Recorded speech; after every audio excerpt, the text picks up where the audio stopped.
All right. Hey, what's up, Angela? Uh, Hello. all I don't right. know if I'm coming through. Yeah, I can hear you. Okay.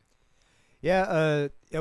We did that intro a while back. I think the before we started the stream, the first stream.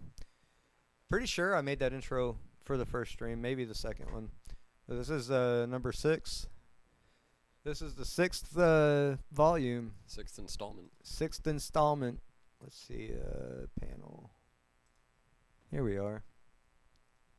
And oh, not that button. Here we are. Hey, what's up, everybody? What's going on? Let me adjust this camera a little bit.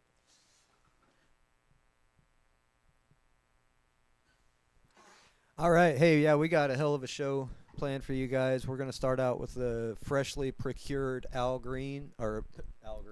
Withers. Still Bill. Mm-hmm. Is that the album? His second studio album. What's this song called we're about to listen to?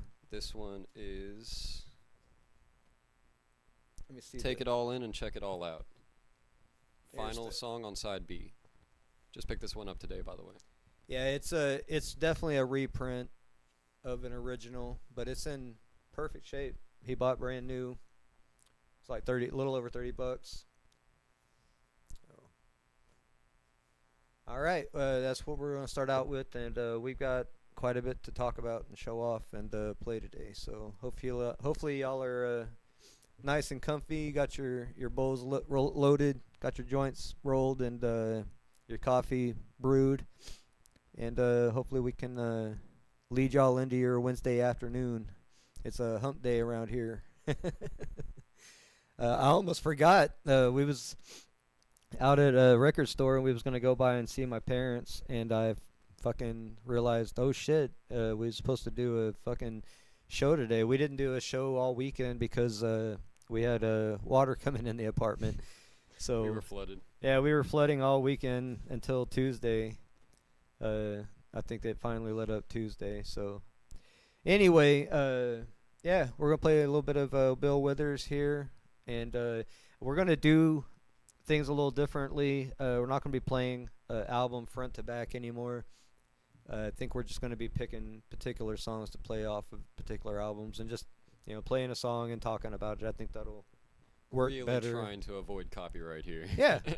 Yeah, fair much as use, possible. free use, fair use type shit. So, anyway, without further ado, here's some Bill Withers, and we'll be back momentarily.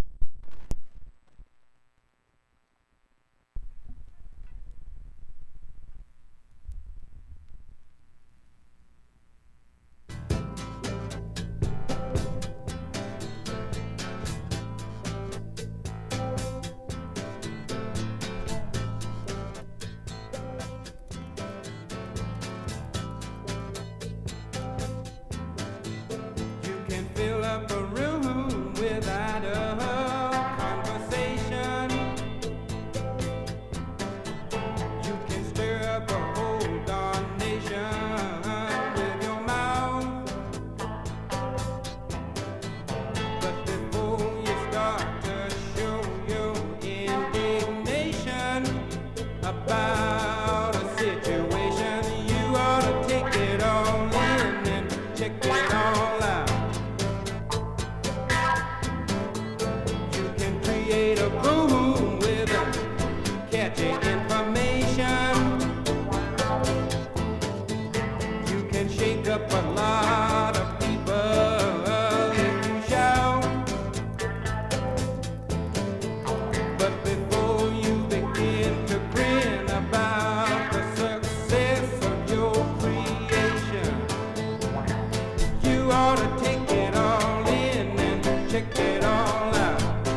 All right. Yeah, I see. It should be better. It's looking way better on my end.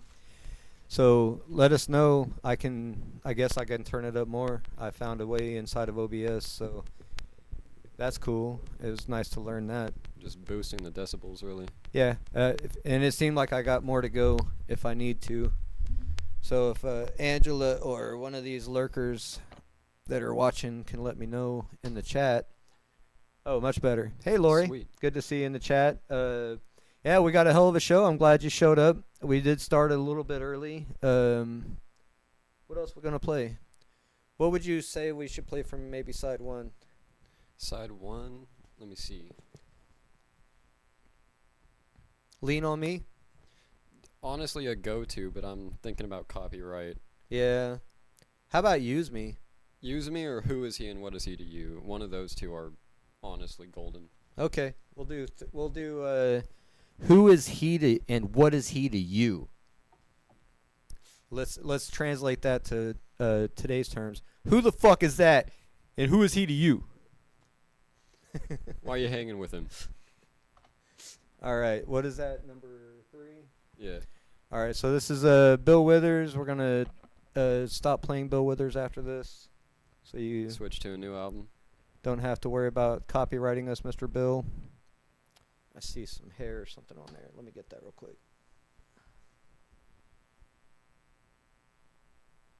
Thank you, Angela. Okay. All right, so I'm starting to get good at this. We might catch the end of the second song here, but at least not the beginning of the verse. No, we got the beginning. Oh, right at the beginning. All right. A man we passed just tried to stare me down. And when I looked at you, you looked at the ground. I don't know who he is, but I think that you do. Dadgummit, who is he and what is he to you? I had something in my heart and in your eyes.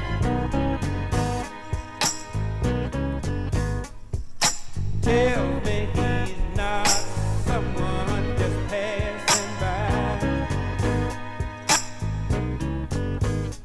And when you cleared your throat, was that your cue?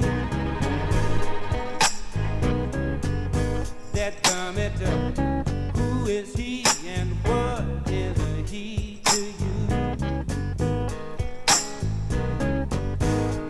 Now when I add the sum of you and me, I get confused and I keep coming up with 3. You're too much for one man, but not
All right. Hey, Bill Withers, dadgummit.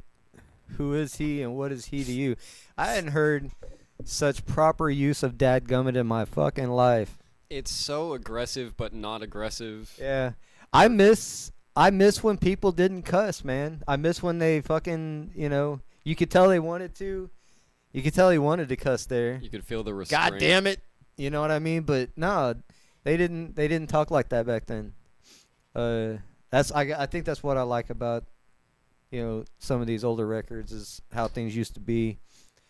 All right, so yeah, that was a freshly procured Bill Withers album we just picked up about an hour ago. Oh shit, I hit the mic. It was between that and a Kanye West album. I feel like we made the proper choice ultimately. So yeah, that gets me to I guess maybe the next album. I thought I didn't lose my mind. I thought I might have started to gain some sanity back this week until I seen the stack of records that I bought.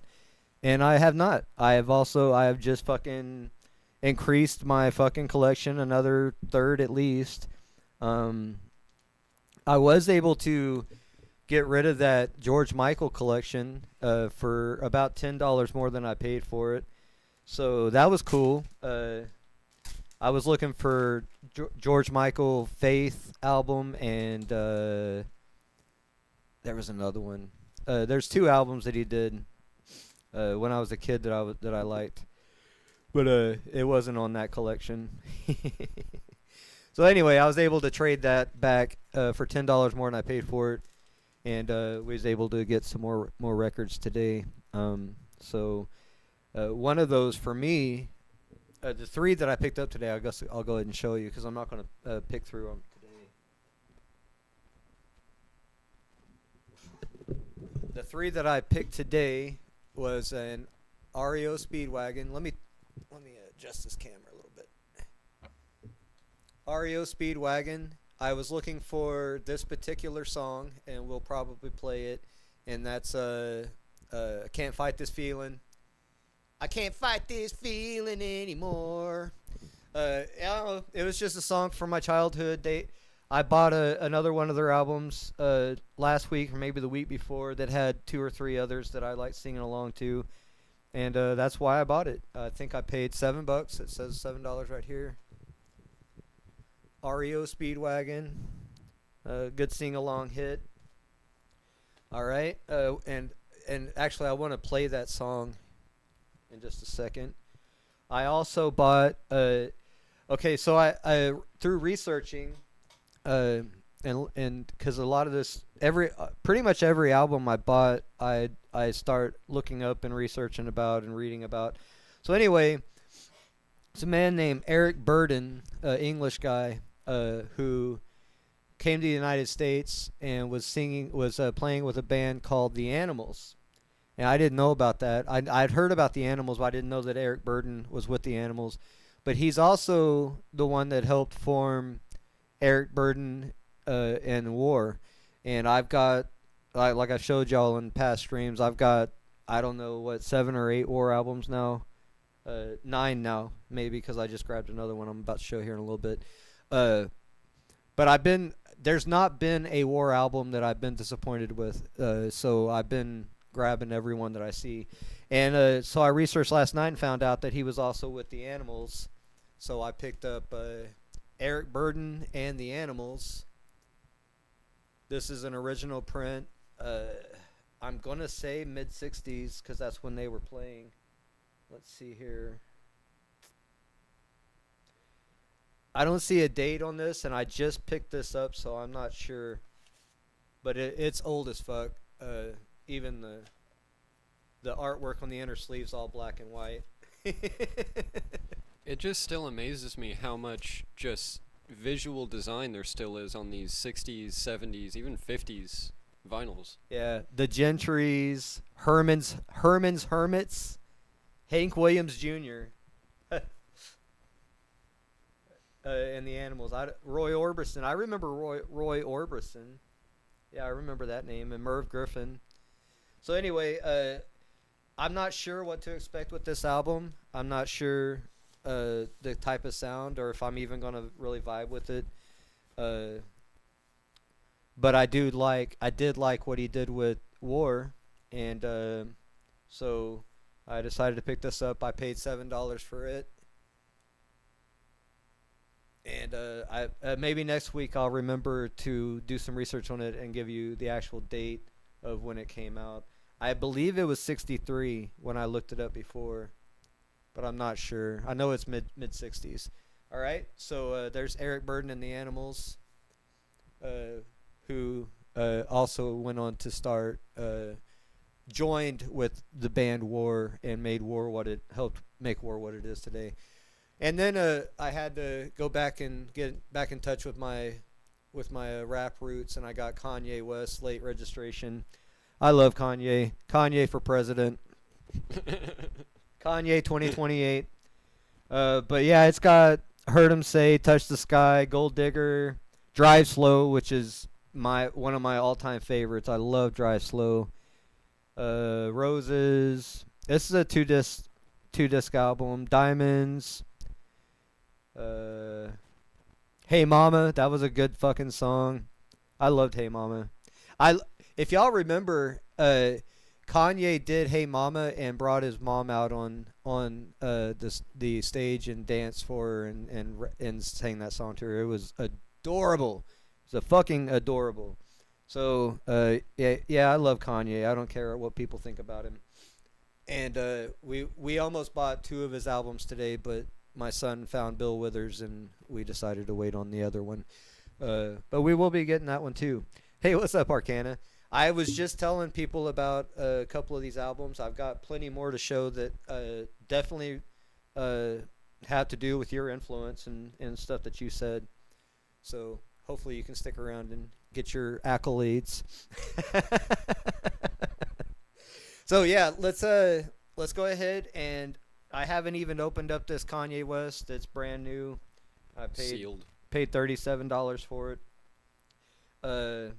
We're gonna go ahead and listen to REO Speedwagon. I've been told it's REO Speedwagon because it's a acronym for a trucking company that used to be. Oh, really? Yeah, REO used to be a trucking company, and they named their band after it.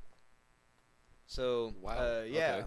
War. Yeah, dude, I'm in love with War, and I started checking into Eric Burdon, just his work in general. And I found out that he sang with the Animals before he went with War, or maybe while he was with War. And that's something I also noticed, like Steve Winwood. These guys were some hard working motherfuckers, man. Musicians to the full definition. Also, with War, I don't know if I've said this before, but it really amazes me just how much sound and how many different sounds came out of War. It's like every album was a completely different band sound. You know what I mean? Yeah, like I said, I bought 7 or 8, maybe 9 War albums, and not one. I literally listened to them front and back last night, and I got another one today that we're gonna get into. Or no, I didn't get that today. That was yesterday. Yeah, we just been buying records. I don't know when I got it, but I've got 7 or 8, and I went through all the War albums specifically with Eric Burdon. What is it called? Eric Burdon Declares War. I'm going to show that off here in a minute. That was their first album. And something interesting that really kind of hit me in the feels, because it's something I always really stood for, and something that I'll always speak out about. War was formed to war against racism. It was the war for love, the war against hate. And if you look at the album cover, it's a white arm and a black arm joined together, and instead of a peace sign, it's a W sign for war. And it was formed, And it was something I noticed when I started getting into this music and buying these records from the 70s. If look at any performance in the 70s, you're going to see white people and black people working together making beautiful music. Beautiful, The most beautiful beau- music. Ooh, And the so most beautiful. it really hit me deep when I was reading about this yesterday, about why war was started and what it was all about, and looking at how racially divided we are as a country because of politics now. It's insane. We was so close. We was so close in the 70s, to actual understanding and peace and appreciation of each other's cultures and all that shit, and it's just it became a mess between bipartisan politics, in my opinion. So I don't know. I wanted to talk about that more, and maybe we'll talk about that more when we get to that album. Actually, I'm not even there yet. So I can't fight this feeling anymore. It's going to be a first song in side 2. We are only going to be listening to specific songs on these albums to try to negate copyright issues, and I'm not trying to just give people entire albums for free, because that's not right to the artist, I would say. So anyway, If you like the sound, buy the album. yeah, and that's what I've lately been doing. I found several of the Muscle Shoals records that I was looking for. I've still got a long list that I'm not in any hurry to complete. I'm kind of enjoying the search. I'm enjoying looking around for this stuff. I don't really want to just type it all up on Google and have it delivered tomorrow. You know what I mean? I know that I probably could. I could probably get online and just find all these records and just buy them all. But I'm really enjoying the search for them. So It's the wild goose chase of either getting it or not getting Yeah. it at all. I actually put back was it Bob Seger? I think it was a Seger album that I was looking for. Knowing that it'll probably be there the next time I go, I'll just pick it up then. Right. You know what I mean? So anyway, I'm trying to cool down on my spending a little bit and be more specific with what I buy. And so this REO Speedwagon was specifically bought for this song, Can't Fight This Feeling Anymore. I probably will enjoy some of the others, and I will recognize some of the others when they play. But that was the only one that jumped out at me, and the one that I was looking for outside of the REO Speedwagon that I'd already bought. So anyway, we'll play this, and we'll get into something else. We got plenty more records to show and talk about, so enjoy.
All right, yeah, REO Speedwagon.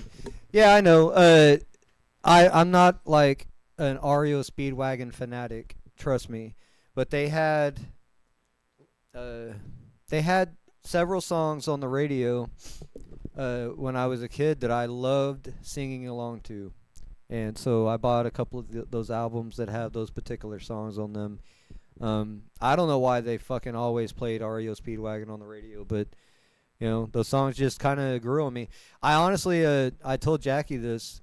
I might have mentioned it on stream. I used to. I mean, these songs made me want to be in love with somebody. Like they made me want to be. You know, even as a little kid, look, I just wanted to be married and, you know, have this relationship and feel this way about somebody. You know what I mean? So they had some hits that were played on the radio quite a bit, and I love singing along to them. So that's why I bought their album, and it's for these specific songs. I don't even know most of these other songs. You know what I mean? Even on the other album I bought, I've never heard most of that other shit because I don't remember my parents having REO Speedwagon albums. I know they liked them, but I don't know. Yeah, you know, all those cheesy romantic fucking movies from the 80s and the 90s that replayed all this music, right? It all fucking it seeped in and like got fucking they got little hooks and shit, you know. And you know, there's some of this music I literally sing to myself at night when I'm trying to go to sleep. You know what I mean? There's just certain songs from my childhood that are my go-to. You know, when I was in boot camp, there was a few songs that I would sing in my head to get through some of the harder times. You know what I mean? Buddy Holly and the Sweater song from Weezer, I think it was. Yeah. And Blister in the Sun. That Blister in the Sun. Blister in the Sun literally got me through Marine Corps boot camp.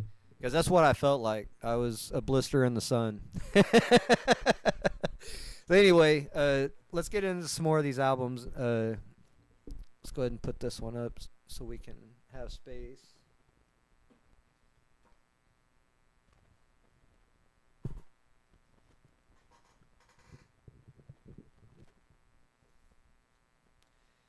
Anyway, and this is what I've actually found wonderful about just doing the whole vinyl thing is how it slowed me down. Can you explain? We get a moment to enjoy life for a minute instead of just endlessly smoking bowl after bowl after bowl. Well, and plus you have to be careful with this shit. You can't just. Oh yeah, it's super fragile. One wrong move and you've lost your entire $30-$40 that you just spent. So, and because each side only holds a certain amount of music, you have to go and you have to turn it over. It just really forces you to slow down and take your time, and you know, feel the textures of everything. The texture of the cover, all the artwork that's involved. Because dude, some of these are. I'm gonna show you some really fucking cool records here today.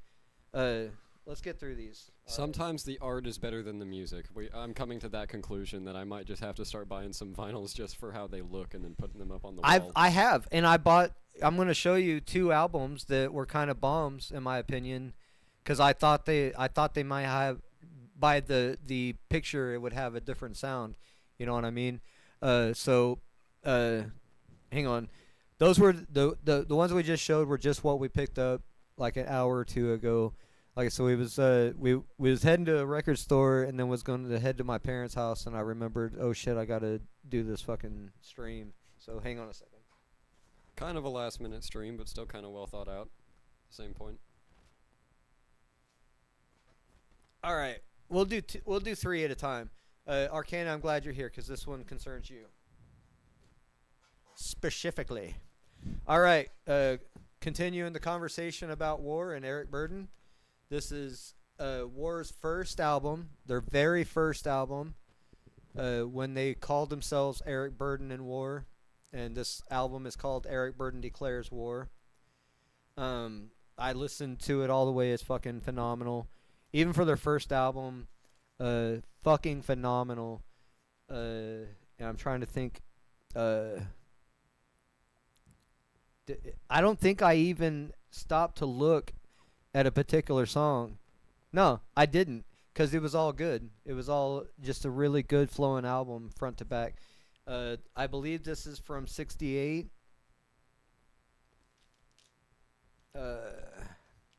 Damn it! I had all this information looked up already, because I really fucking I fell in love with War, with the why they formed and all that shit. Great album. I think this is my 7th or 8th War album.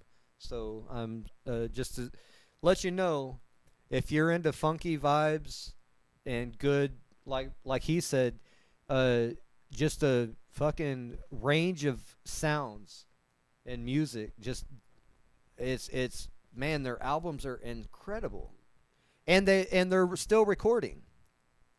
Just wanted to say real quick, Arcana, I did like the Red Hot Chili Peppers until I figured out that they took over 80% of their music from other people. So if you like War, and you have all their old albums, they are currently recording a new album under Lowrider Band.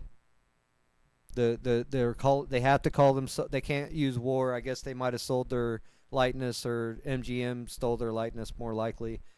Stole instead of sold their likeness.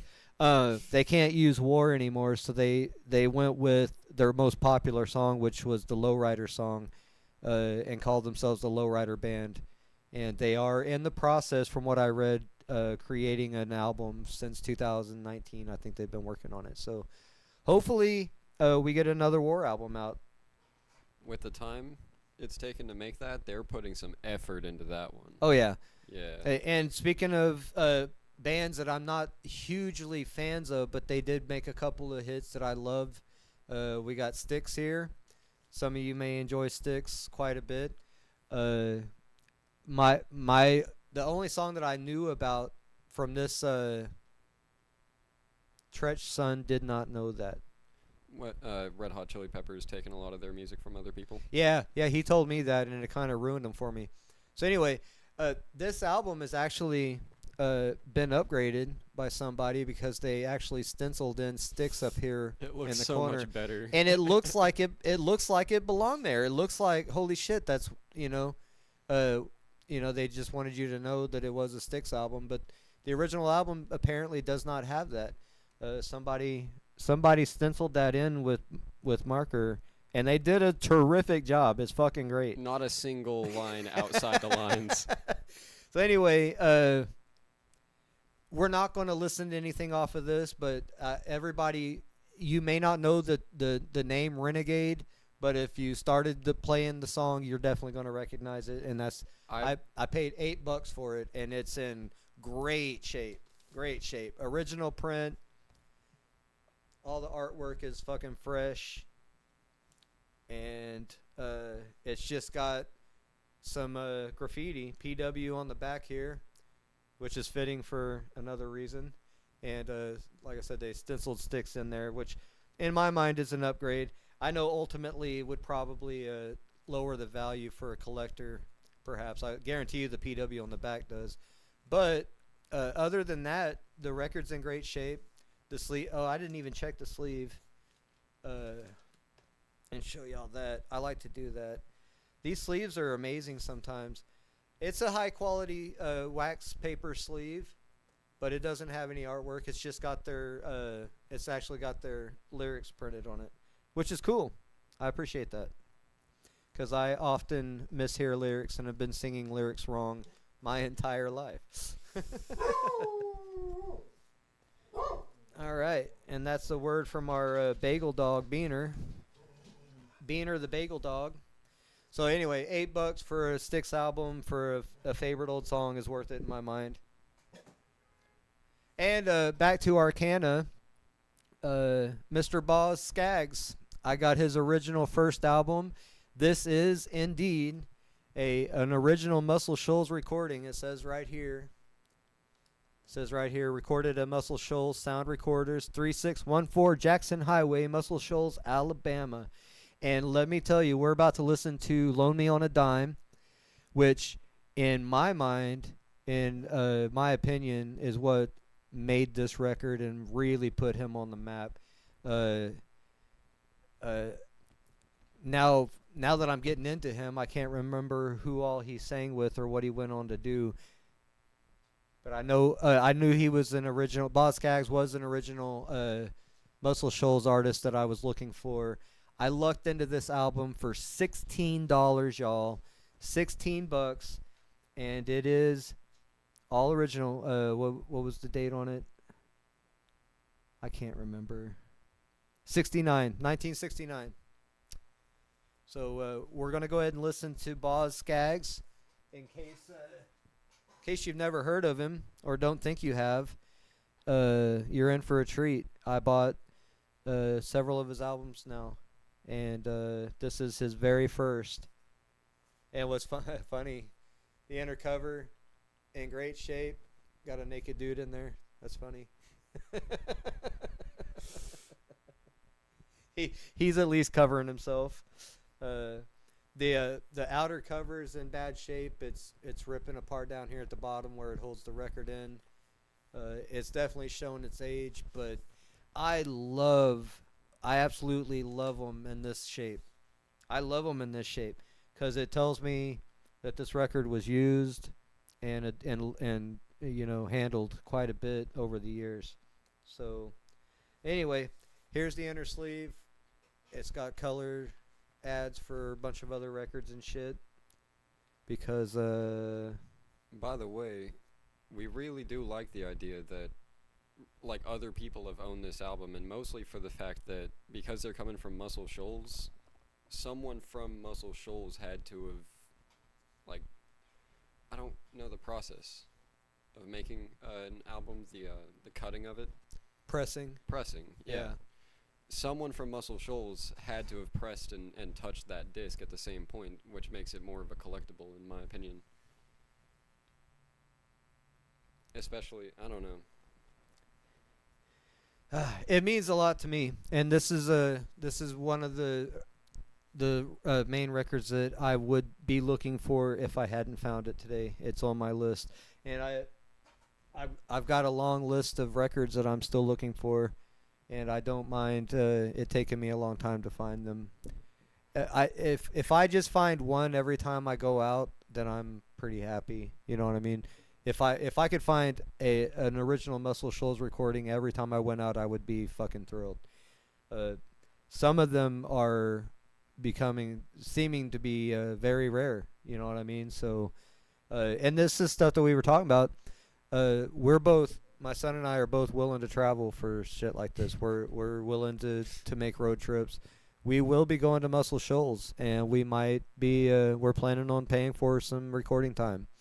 We just got to figure out what the fuck we're gonna record. Well, the idea is going down there just for a little while to feel out the place and really get the vibe. See if we can get the inspiration. Right, and then maybe walk in there with a couple of ideas, but more likely blank and just fucking jam out. Yeah. Open and ready to just allow that vibe to overtake us, right? Like Arcana was saying yesterday. So let the vibrations and the frequencies just overcome us, you know. I'd be down. Whatever that vibe is, whatever that spirit is in that area, I don't even fuck with shit like that, but I'd be down for that vibe. You know what I mean? So anyway, this is Boz Scaggs, and my favorite song on this album, because I did listen to it yesterday, maybe the day before. It was Loan Me on a Dime, and it's a it's a 13-minute beast. It's a 13-minute beast, almost 13 full minutes. So enjoy the ride, because that's exactly what it is.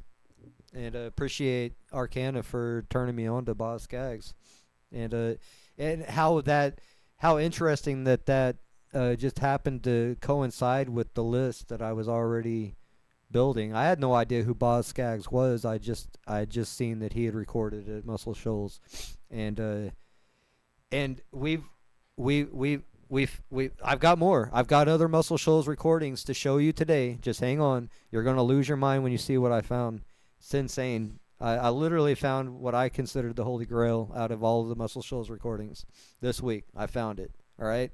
So that's why I'm like holding out. I don't want to complete the list already. I want to have adventures finding this shit. I don't want it to be too easy, right? So anyway, here's Boz Scaggs.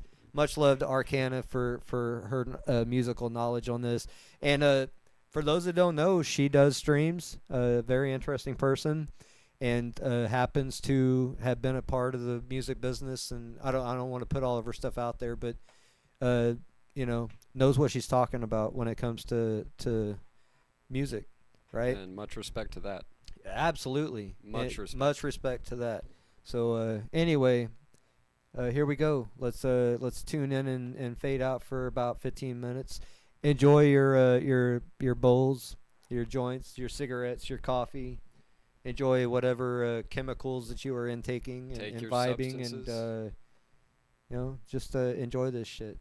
See what it's about. Let me get the camera turned over. What the fuck? That was weird. We fixed it.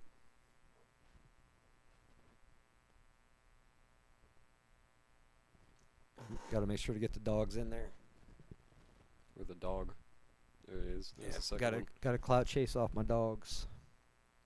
All right. Click on the stream. There's a pit bull. Oh wait, this is the second song. I got to be a little more careful with it.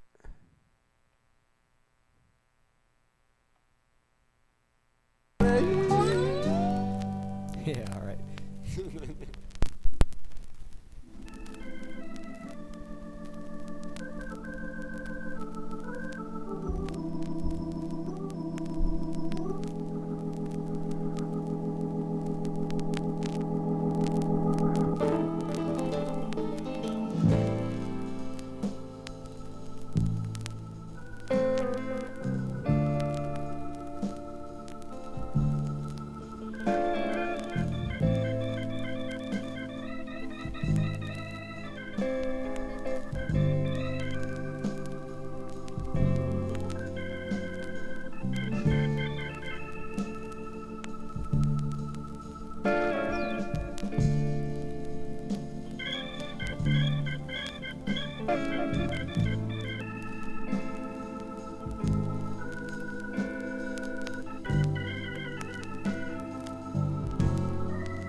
Somebody long me down.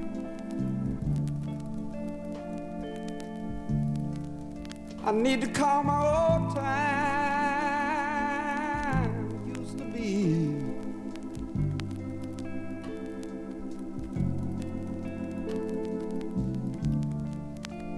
Somebody long me down.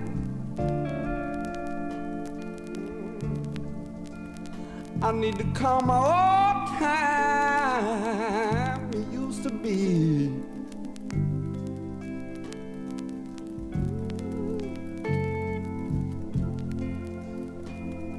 Little girl's been gone so long. You know it's worrying me. Hey, it's worrying me.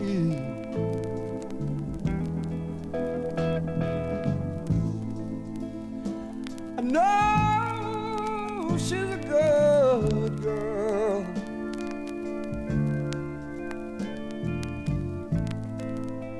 but at that time I just didn't understand.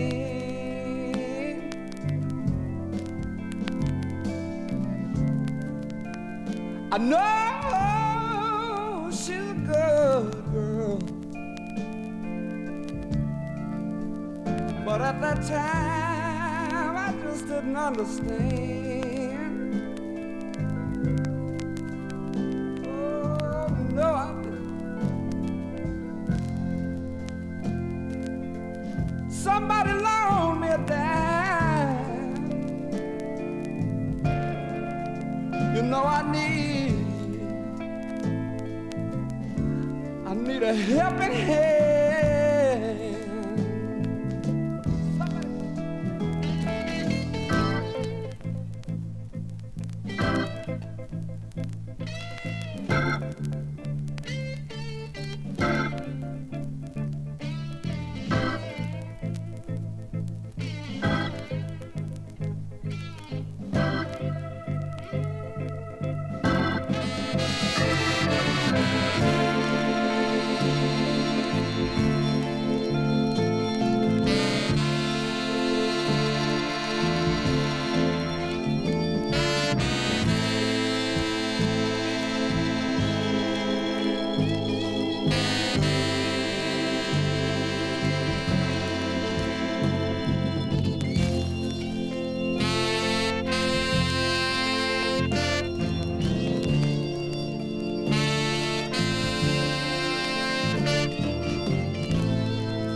But at that time I just didn't understand.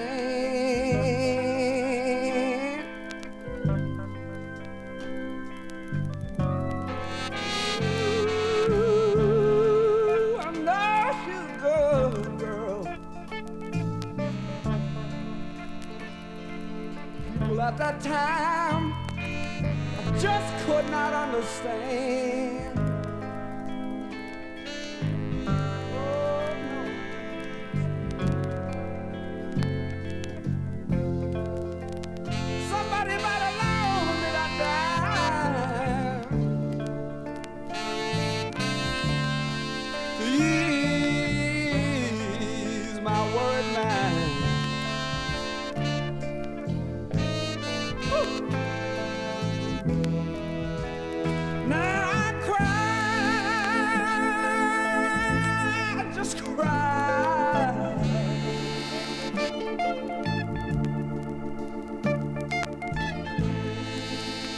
Just like a baby all night long.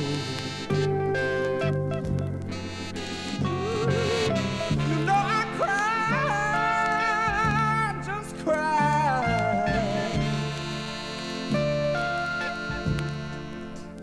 Just like a baby all night long.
Oh yeah, yeah. That was Boz Scaggs' first album, recorded at Muscle Shoals in Alabama.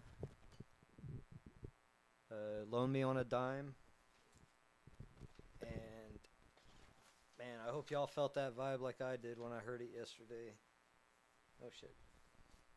Every single sound that came out of Muscle Shoals was just so crisp, clear, like you were right there while Yeah, they were recording it. And it didn't matter what kind of style of music either, because we've got straight up Christian propaganda albums. The staple singers were hardcore. I mean, not hardcore Christian, but definitely religious and sang about their beliefs. And then I also got, who the hell was that? There's another album that was on the list. Let me look at the list real quick.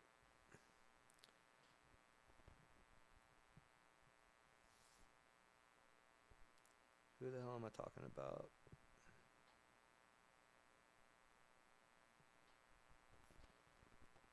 I don't know. Maybe it'll come back to me. Oh, I think I took that second album off. Maybe the artist will come back to me. But anyway, he had came back with a Christian album, and it was actually pretty good. It was listenable, and I'm not even Christian. So anyway, Boz Scaggs, $16, original print, Muscle Shoals recording. It's fucking insane. These people have no idea what they have on their hands. All right, so that leads me to my next three. I'm just grabbing the three at a time. Oh Lord! All right. Oh, you're in for a treat. Hopefully, Arcane is still here. Maybe Angela. I remember this movie came out. I think in '96 or '97. Lost Highway. Oh shit! I got the camera set wrong. Hang on 1 second.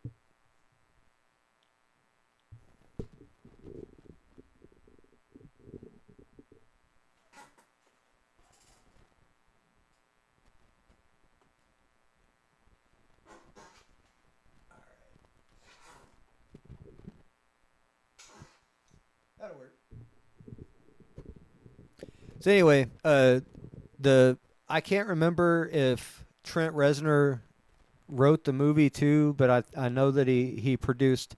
Yeah, he produced the movie. The entire movie was produced by Trent Reznor. The Lost Highway soundtrack. I seriously haven't even listened to it with my son yet because I forced him to sit through the movie with me the other night just so he could see what it was and so that I could remember what it was, because I could not remember anything about the movie. I just remembered that when I watched it, me and my friends were like, dude, that fucking soundtrack was awesome. So I had always remembered that I wanted the Lost Highway soundtrack. I left the movie with more questions than I came in with. Dude, I can't even really recall what it's about now. Again, I can't even really recall what the fuck the movie was about, and I just watched it the other night with my son. I think after work we watched it. So anyway, it's a little confusing. We're gonna be listening to this album soon together when we have time, and it is a 180 gram audiophile vinyl. It did come with its own, extra fucking thick, seal thick plastic, and it's sealed. And everything's it's brand new, even for what year did this come out? What year was this printed? 1996. Yeah. So it's a brand new album. I don't remember what I paid for it. Probably quite a bit, but it was worth it. And we're going to be listening to that together. It's got music from Marilyn Manson, Rammstein, Trent Reznor, of course, and who else? Smashing Pumpkins was one of the reasons that I really wanted it. It's a bit darker on the tone. But it's a dark album, of course. It's Trent Reznor from Nine Inch Nails. What do you expect? But yeah, some a really really good soundtrack. It's a very, very weird movie. Arcana. I wouldn't know if you would be into it at all. Honestly, if you're ready to get confused at a movie, then definitely go ahead. But if you want a full storyline, you're not getting it there. I don't. Like I said, I just watched it again the other night, and I can't even begin to tell you really what it's about, or I can't really remember anything about it, other than it had some really intense, good music. So, like I said, we're gonna watch that and listen to that. We already watched it. We're gonna listen to that. Yeah, we're gonna watch it all on stream tomorrow. It is a two-disc set that has a bunch of fucking hardcore rock and dark, but right before emo really set in. I guess this would be pre-emo type shit, maybe. Harder than rock. Oh yeah, yeah. Just hard. Yeah, almost gothic. Maybe. Gothic, yeah. Yeah. That's definitely where I'd put it. Right. All right. So that's Lost Highway. I had to grab this Eagles album. We have a couple already, but this one has Take It Easy, Witchy Woman, which I fucking really love, Witchy Woman, and there's another one. Oh, Peaceful Easy Feeling. Fucking love the Eagles. Can't play them on stream, but we do play them often here at home. Hey, what's up, Dusty and Aki? I seen Aiken comment in the chat earlier. I just noticed, I looked up Frank Zappa video from '63, I think it was, maybe '73. Sounds. I think it's around sounds 73. Yeah. But anyway, I just watched a live performance from Frank Zappa from '73, and that's really when it kind of dawned on me how many black and white artists that I seen making music together. Yeah. And there were a lot of groups that were like that. War, Allman Brothers, Traffic, yeah, for sure. Dude, there's all these bands. Well, sorry. Music in general is the one place, at least in a lot of times, where it didn't matter. Nothing ever mattered unless you played well. You know what I mean? Yeah, Eagles, in my opinion, were always the best commercially sold rock band of all time. They had the most hits. In my opinion, like, there's so many good Eagles songs. So many. It's just hard to even... We bought 3 albums and thought we had them all, and I keep finding more that I remember.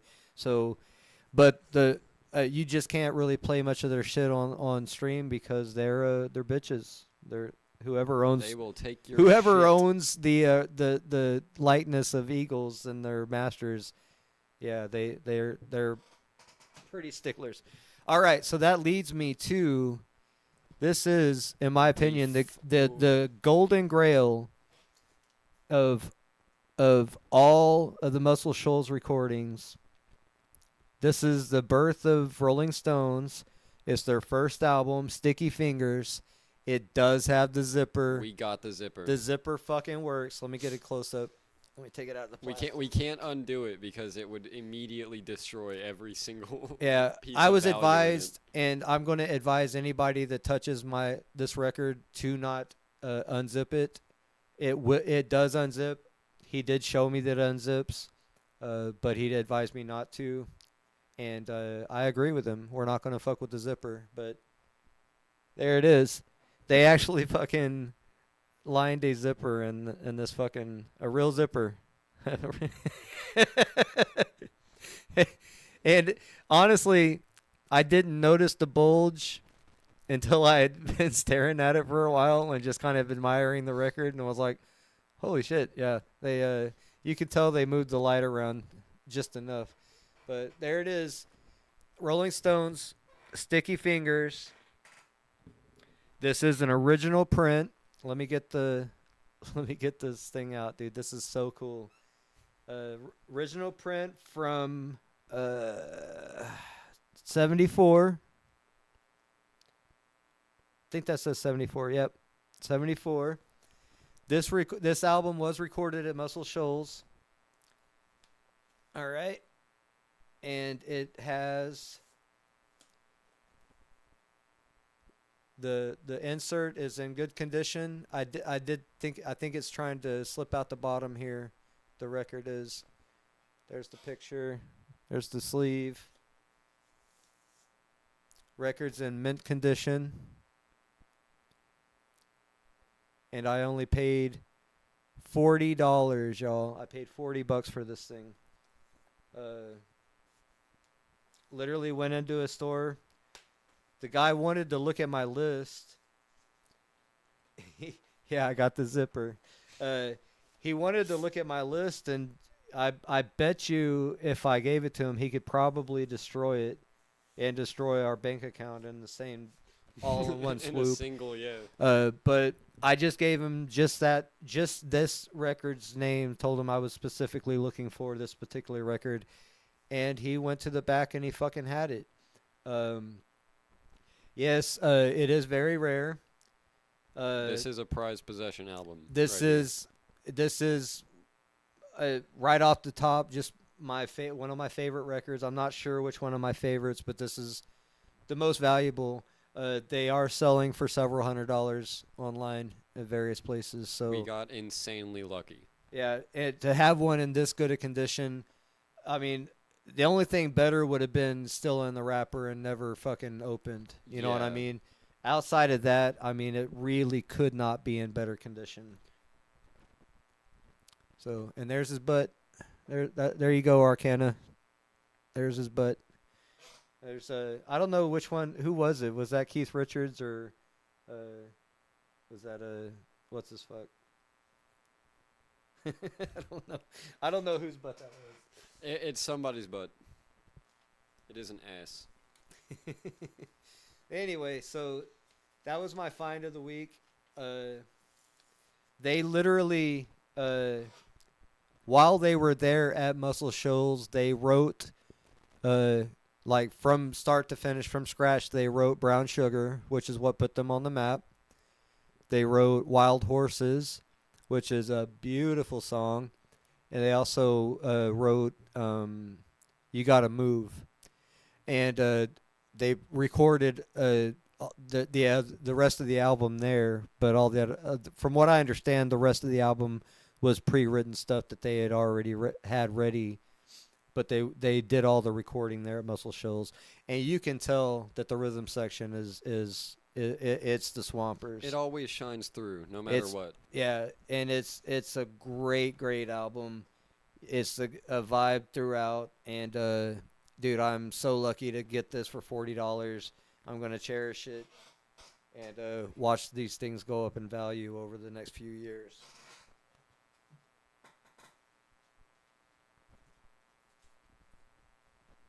Analog revival. That's what I'm here for. Let's go ahead and do these next three. Well, this next one was just because I already had I bought a Steppenwolf album. I liked the Steppenwolf album, so I seen another. I've got to where I've been taking the price off of these if I can, if it doesn't damage the record in any way. I try to take the label off. So I'm not sure what I paid for this. I would say probably $7-8. This is an original print. Like almost all of them, I try to find original prints. I did listen to it. This is Steppenwolf 7. I guess that's what they called it, Steppenwolf 7.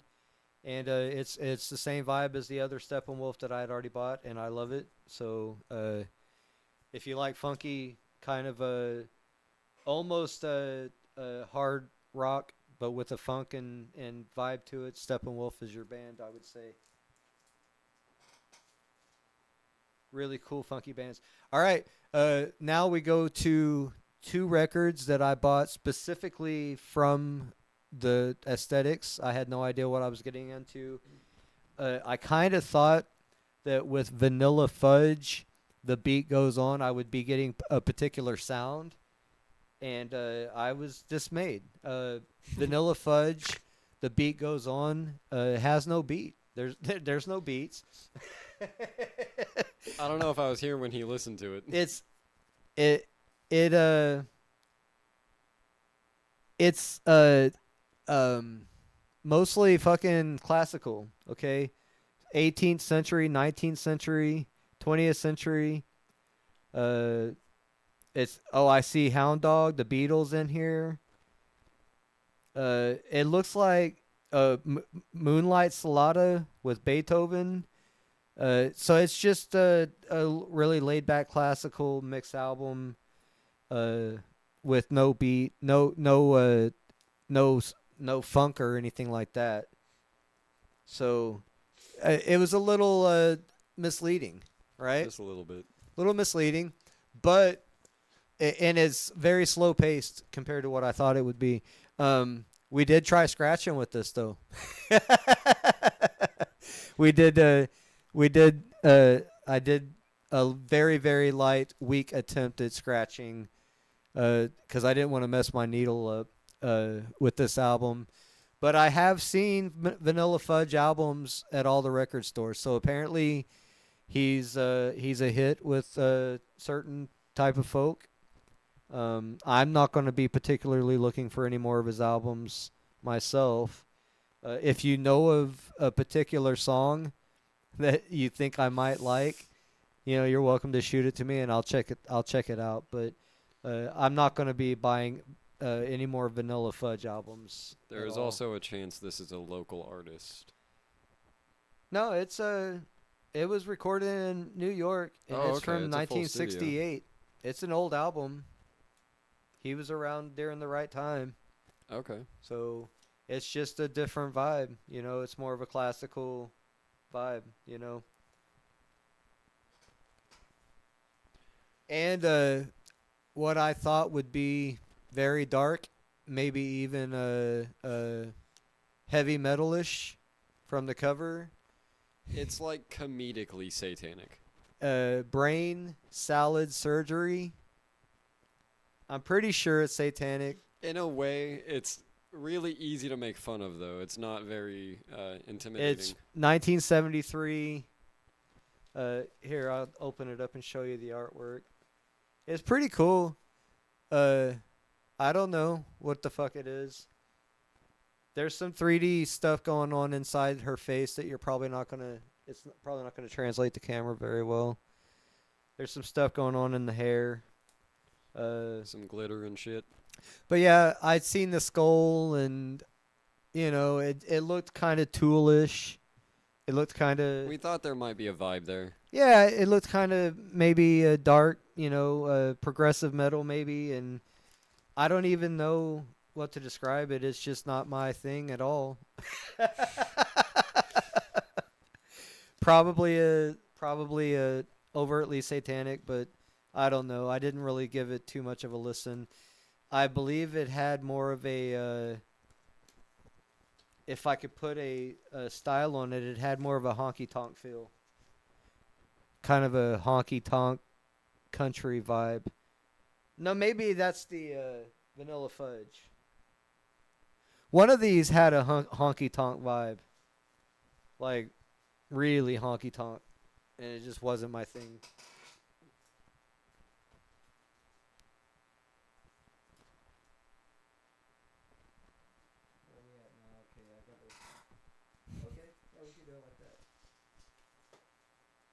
All right, we got 3 great albums here. 3 more. Let me get positioned better.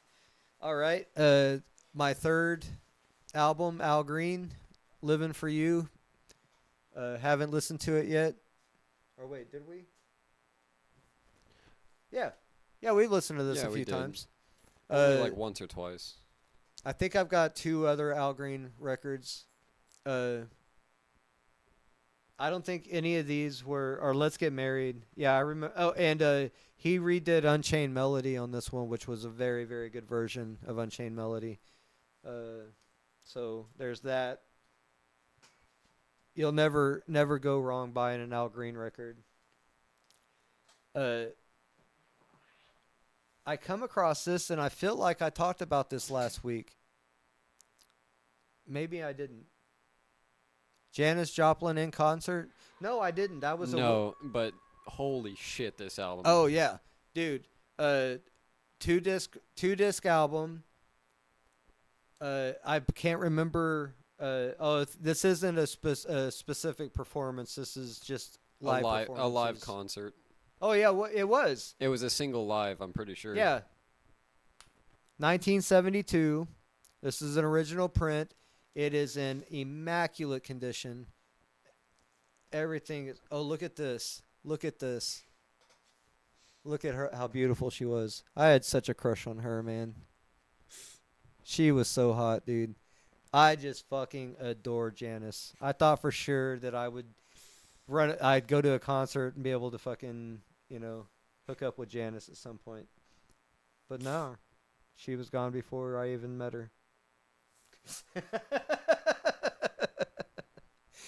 Anyway, Janis Joplin's so cute, and there's never, dude. Clive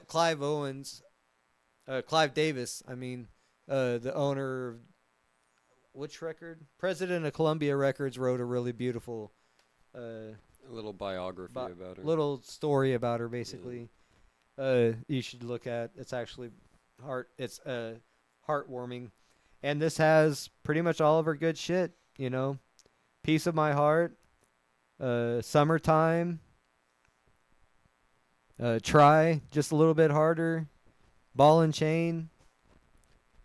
So, yeah, bomb ass album front and back, and to hear her kind of like interact with the audience and talk, in between the songs, it's a cool experience.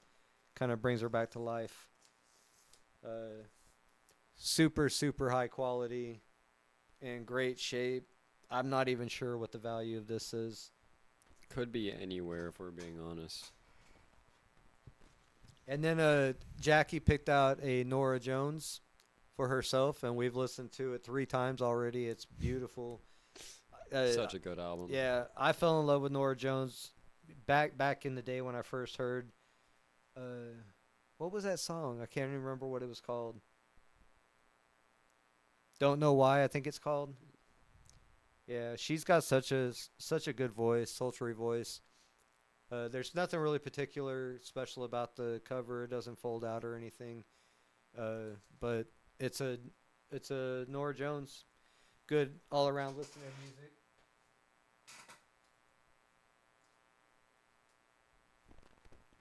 All right. These two are because they're both Led Zeppelin. I got, which one is this one? This is just their first Led Zeppelin 1. I think this is their self-titled. Yeah, Zeppelin 1. I got Zeppelin 2 already. And I've also got, what is that first album that I bought? I can't remember the name of it. It's in the pile somewhere. Yeah, it's in the pile. I listened to the first album. The first album rocked hardcore, and Zeppelin 2 rocked almost as hard. Zeppelin 1 was very good, and then I also bought Coda, which I kind of regret. Now, Coda 1 and Coda 2 are apparently, from what I found out, Led Zeppelin's 2 compilation albums of their best of, basically. So I didn't really care for that one. Because I don't really want compilation albums anyway, in general, unless it's like a artist I don't want to buy all their records. So I am trying to complete Led Zeppelin collection front to back. And all the ones that I bought so far are, the 180 grain, high quality ones. So, yeah. I want to figure out, because I see quadraphonic on quite a few records. I wonder what the difference between that regular vinyl and 180 gram is. Because I know 180 gram just provides a way more realistic tone and is also a lot heavier of a vinyl. I don't think, from what I read, you don't really get a significant improvement in sound quality. What you get is a record that is more resistant to warping. And it's a tougher record. And they can press a little deeper so that you're less likely to get a deep scratch that's going to fuck up the recording. That makes sense. So if you're looking for better sound quality, you look at different heads for the different actual Right. head, the needle itself. Uh, you're not going to get much. You're not going to get a noticeable sound quality difference between a regular size vinyl and the 180. Or I think they've even got a 300 or something. Right. Yeah, it's just those are way more resistant to getting deep scratches Less and fragile. yeah, In and general. they're way less resistant to warping over time. So that's why they're higher quality, and you've got more material there, so they should probably cost a little bit more. Hey guys, just wanted to say thank you for stopping by. I'm gonna have to go and get ready for work. He's gonna carry on with stream. Yep, just leave your mic on. We'll see how that I works. will see y'all next week, or if I have a chance to get back on stream, I might. All right. Anyway, yeah. Let me get closer now.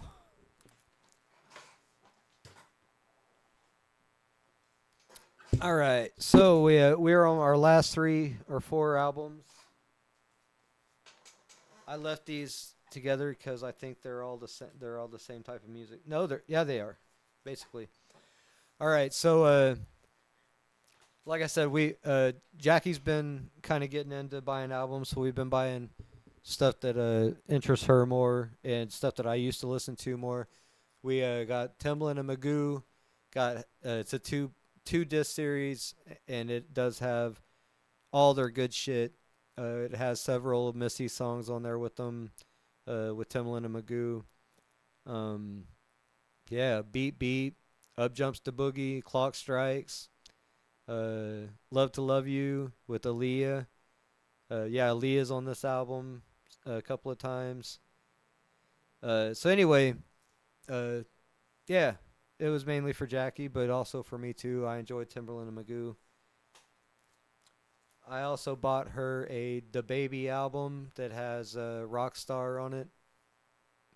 It's really the only song that I knew on here from The Baby. But he's actually a good rapper. I enjoy his music, and I have listened to it and enjoyed it at least once. Jackie picked this next one out. Fucking ludicrous. We have listened to one of the albums. I don't know if we've listened to all of them. It does have Blueberry Yum Yum, which is why she picked it. And I think there's a couple other songs that she picked it for. But yeah, Ludacris used to be pretty big. He's made some pretty entertaining songs. I never expected to buy a vinyl of his, though. It actually doesn't sound bad. Timbaland Magoo sound and DaBaby actually sound really good on vinyl.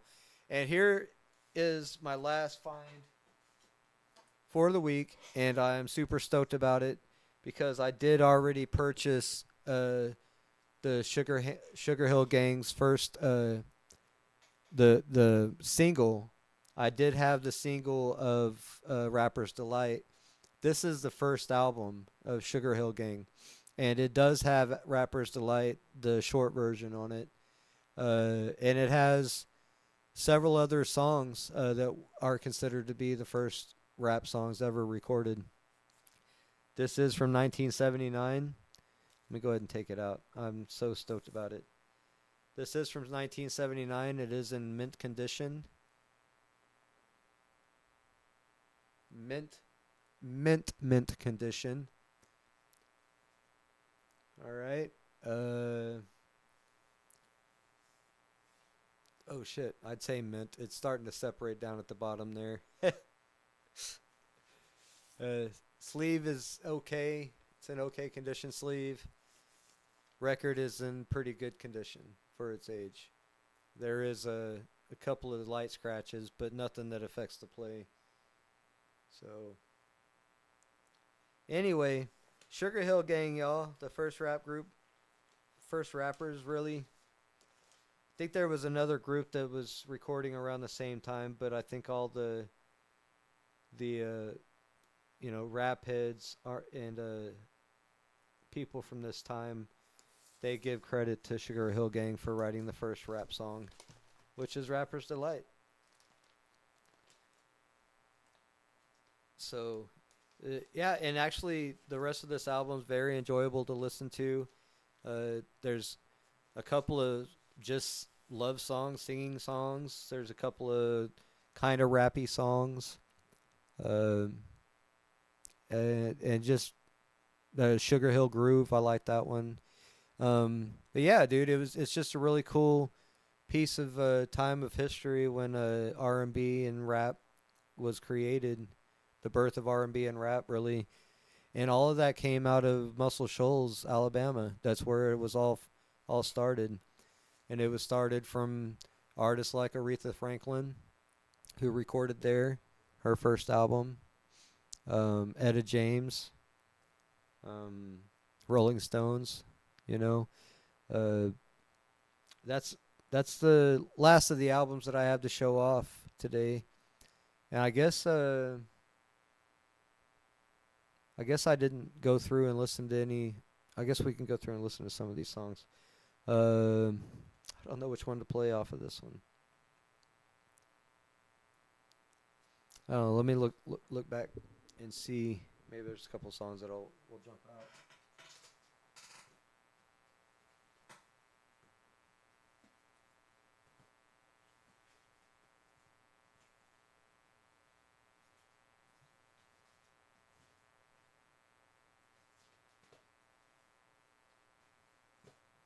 I'd say Janis Joplin, but I'm pretty sure that would get us.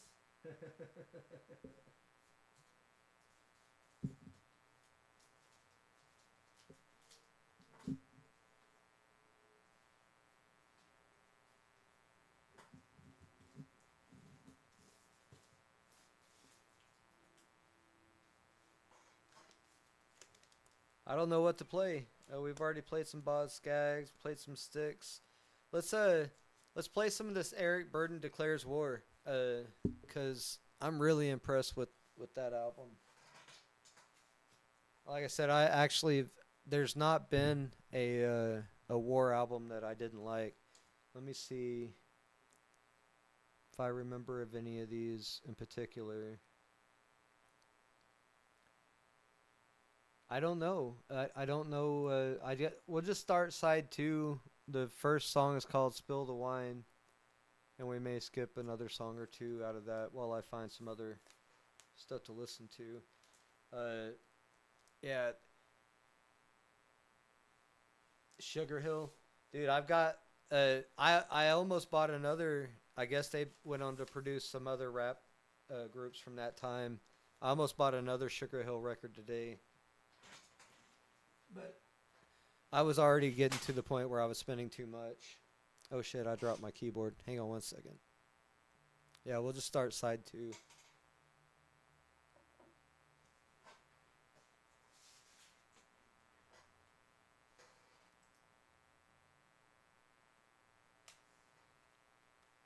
What the fuck? I paused myself somehow. Dropping the keyboard, I paused myself somehow. That's weird. Alright, hang on one second. Let me get adjusted.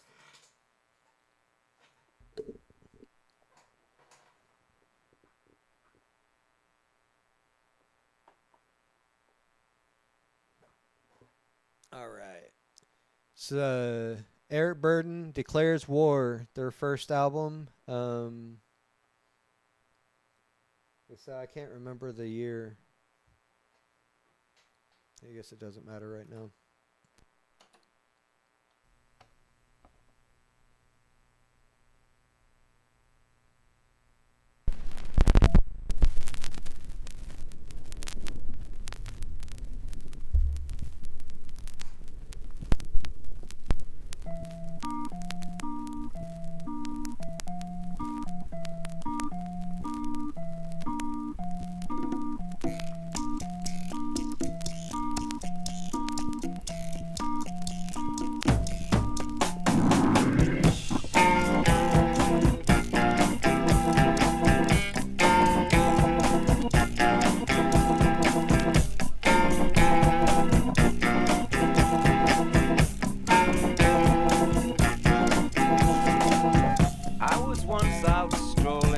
one very hot summer's day, when I thought I'd lay myself down to rest in a big field of tall grass.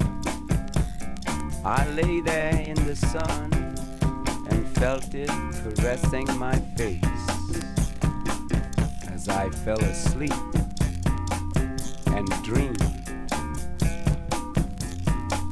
I dreamed I was in a Hollywood movie and that I was the star of the movie.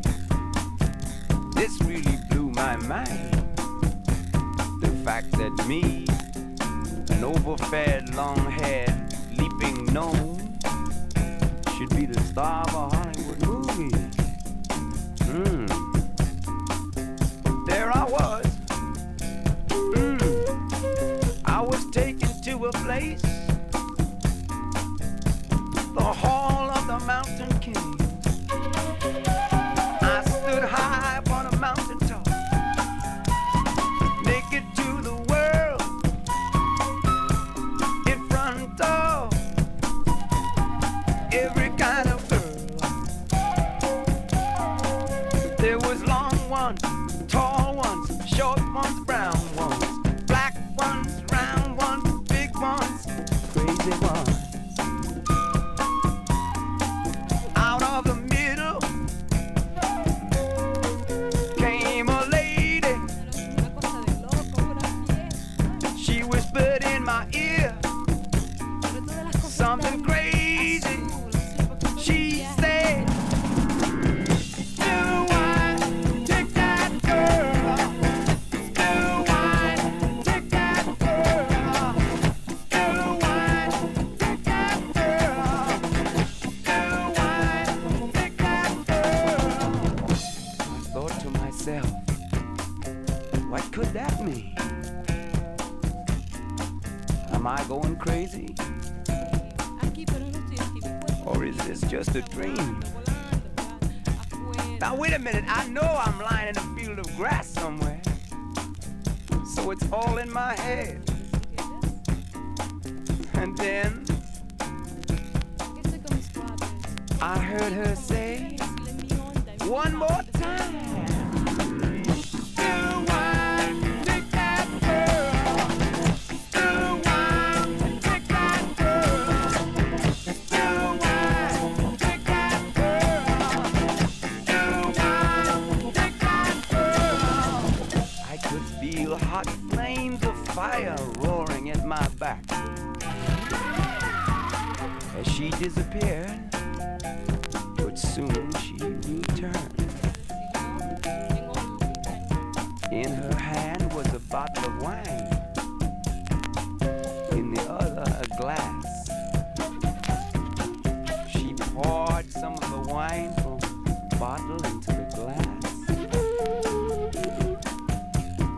and raised it to her lips.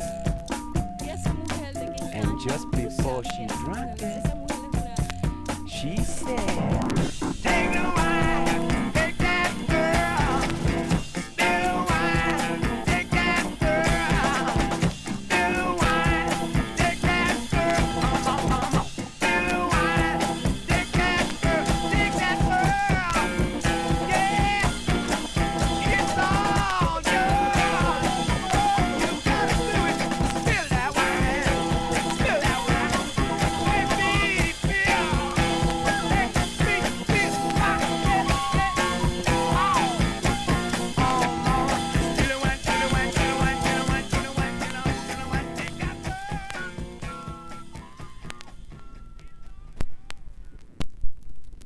All right, let's flip that shit. See what's on the other side. Yeah, we got a couple of long ones here. I noticed that, just for my particular taste, the ones that the tracks are the longest are the ones that they really get into. 'Cause it's the music, you know. I mean, the lyrics work and they help. The lyrics is always important, but it's when the music, you know, really, when they really get down, you know, and they start doing all their solos and shit, dude. That's when I really get into the music. That's what I like to hear. I like to hear from all the band specifically. You know what I mean? Not just the singer and shit. So let's start this on number 2 of side 1.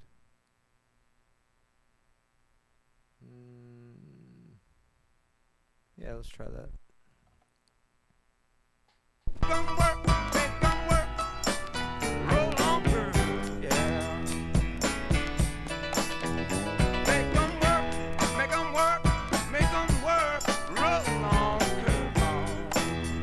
One more time. Make 'em work, make 'em work, roll on curve. This is Blues for Memphis Slim. Make 'em work, make 'em work, make 'em work, roll on curve. Watch him move, every movement speaks now. See his tender fingers, the strength in his cheeks now. He does a little dance, and he stomps both his feet now. Yeah, he'll moan and blow, the bellows in his cheeks now. Come on, baby. Make 'em work, make 'em work, make 'em work. Roll on curve. Go, baby. Make 'em work, make 'em work, make 'em work. Roll on curve, Lord. Come aboard this ship. It is a beautiful trip, Lord. You're welcome aboard, yes. Especially if you're hip, John. Watch him closely while he makes love to the world now. He makes a woman aware of man, a man of a girl now. Oh, make 'em work, make 'em work, make 'em work. Roll on curve, yeah. Make 'em work, make 'em work, make 'em work, make 'em work. Roll on curve now. Yes, the captain's at the wheel, Lord. Take you on a trip, yeah. You all got to answer to the invisible whip now. It's driving me on, Lord. I've got to go farther. Help me, sister. Help me, brother. Take my hand, yeah, and lead me to the middle. Lead me to my father. Come on with me, brother. Children, little bitty children, yeah. Make 'em work, make 'em work, make 'em work. Roll on curve. Make 'em work, make 'em work, make 'em work. Roll on curve. Make 'em work, make 'em work. Roll on curve. Everything has a dream, everything has a scheme. Let's search for the reasons together. The reason together. Make 'em work, make 'em work, make 'em work. Roll curve, make 'em work. Baby. Little bitty baby.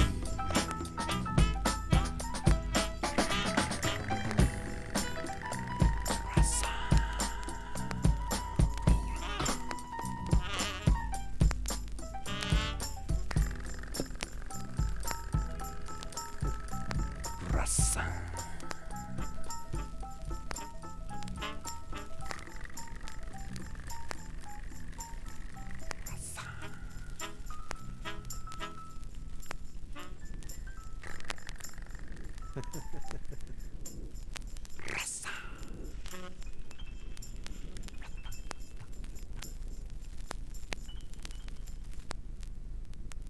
right. And I'm gonna preset that next song. We're gonna skip one, go to the third.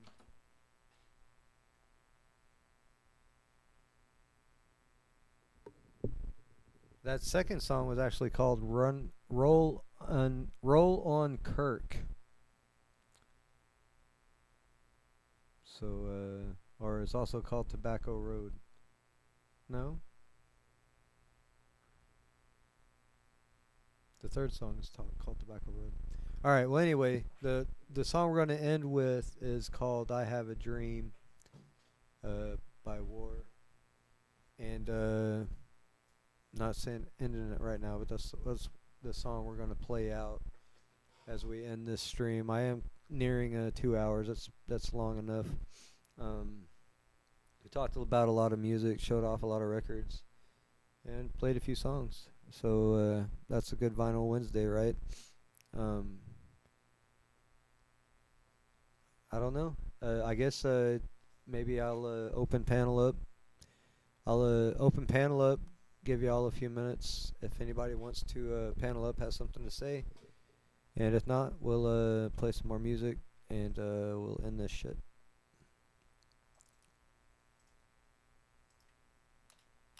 Kabam! There's the link. I'll go ahead and pin it, and I'll give you all a few minutes.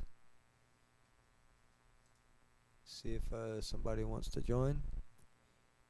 We'll go ahead and play this song. I might find another song to play out in the end. Far away from you, far away from myself. I had a dream, up above my head. I saw something, it was the most beautiful thing I've ever seen in my life. I spoke out loud, I said, you know you are the most beautiful thing I've ever seen in my life. I heard a voice tell me, I heard a voice say to me, it said, what do you want? I said, I want to change it because it's wrong. I want to change it because I believe it can be better. The voice said to me, what makes you think that you are man enough to change anything? I thought for a while, and then I spoke out loud, and I said to it, I said, because I am a man, and I am a part of the things that are wrong. And if this world must go on, I have to put it right. And I know, just by looking at you, baby, that you're superior to me, and you can help me. Give me the answers, give me some answers. She turned around to me, you know what she said? She said, I can help you, but there's something I want from you is a gift. In return for the information I can give, I want a gift from you. I want a gift from you. I tried my very best to look up to the sky, and then I realized I had no eyes. I was blind, totally blind. I began to get afraid of the dark. I was afraid in the darkness. But then I thought about my friends who have no eyesight. I thought about the world they live in and how much it's nice and how good they make me feel. I was not afraid. I was not afraid anymore. I spoke up louder.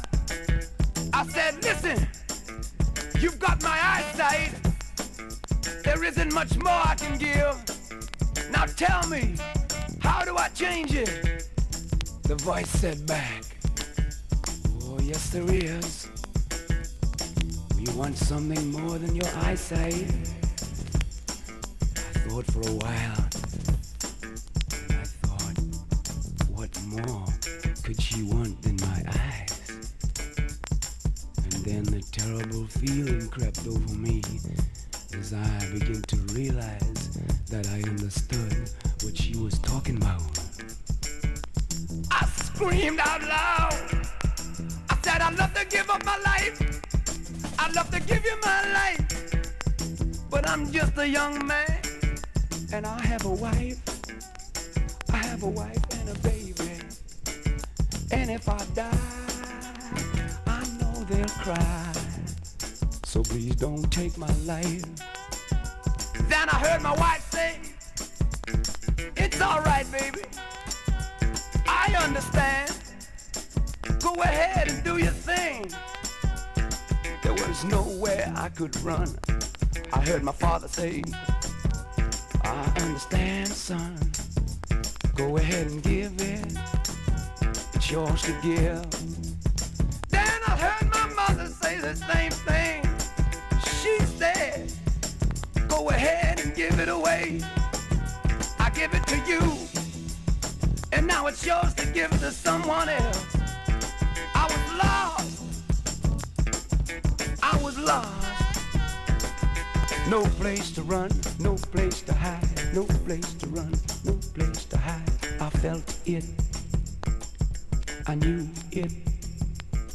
I could sense it. I could feel it creeping up from the tips of my toes, up my legs, over my knees, up over my belly, across my chest. The black shadow of death. No place to run, no place to hide. So I just lay there and I died.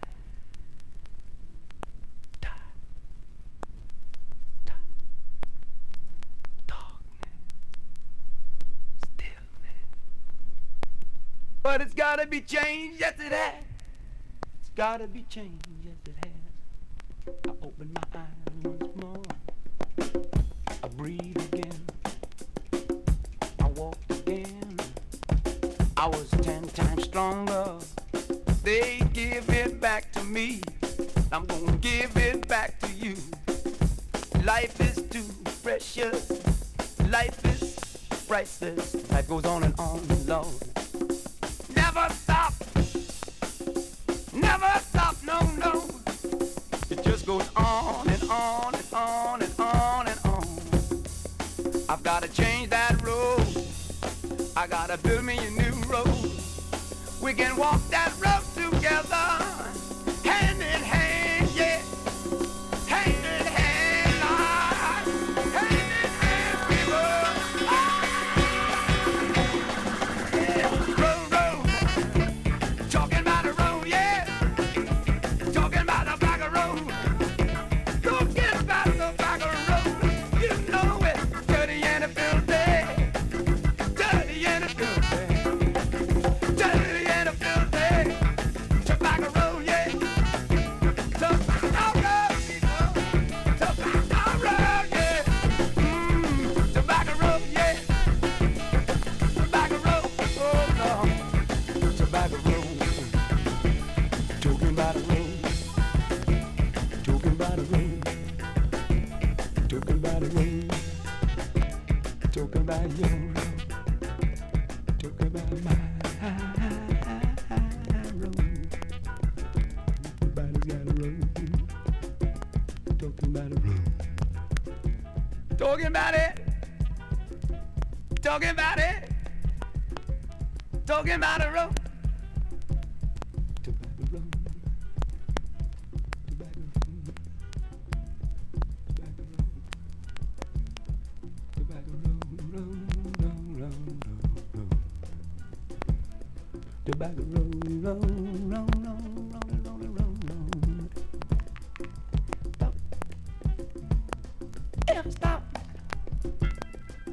ever stop me, ever stop me.